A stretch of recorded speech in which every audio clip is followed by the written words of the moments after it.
नमस्कार बंधु बान्धवीসকল আপোনালোকক মোৰ চেনেললৈ স্বাগতম জনাইছো বন্ধু বান্ধৱীসকল 27 ফেব্ৰুৱাৰী মাঘী পূৰ্ণিমাৰ দিনা এই কাম কৰিলে সৌভাগ্যৰ অধিকাৰী হয় তাৰে দুটামান কথা লৈ আপোনালোকৰ ওচৰত উপস্থিত হৈছো সেয়ে বন্ধু বান্ধৱীসকল যি সকল লোকে এতিয়াও মোৰ চেনেলটো সাবস্ক্ৰাইব কৰা নাই তেনেহলে সোনকালে সাবস্ক্ৰাইব কৰি দিয়া যেন আৰু লগতে থকা বেল বুটামটো টিপি দিব যাতে মোৰ নতুন ভিডিঅ'সমূহ আপোনালোকে নটিফিকেশনৰ দ্বাৰা পাই গৈ থাকে তেন্তে আহক বন্ধুসকল আমি ভিডিঅ'টো আৰম্ভ কৰো বন্ধু বান্ধৱীসকল মাঘী পূৰ্ণিমা দিনা স্নান কৰি সূৰ্যদেৱক উদ্দেশ্য কৰি জল নিবেদন কৰিলে অত্যন্ত পুণ্য অৰ্জন কৰিব পৰা যায় এই দিনটিত গৰীব মানুহক দান কৰিলে অত্যন্ত শুভ বুলি মনা হয় দান পৰম ধৰ্ম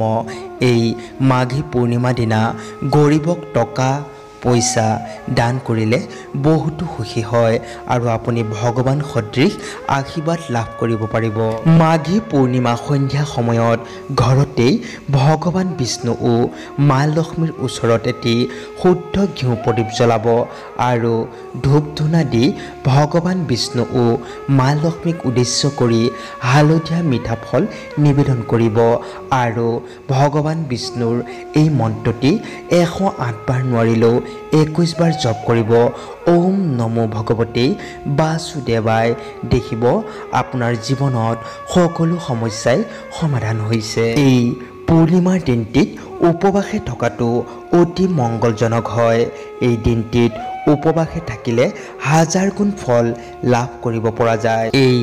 মাঘী পূৰ্ণিমা সন্ধিয়া সময়ত তুলসী গছৰ তলত এটি শুদ্ধ প্ৰদীপ প্ৰজ্বলিত কৰিব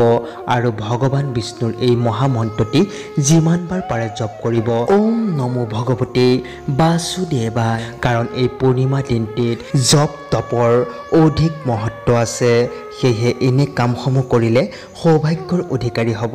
লগতে ধন টকাৰ কোনো দিন কম নহ'ব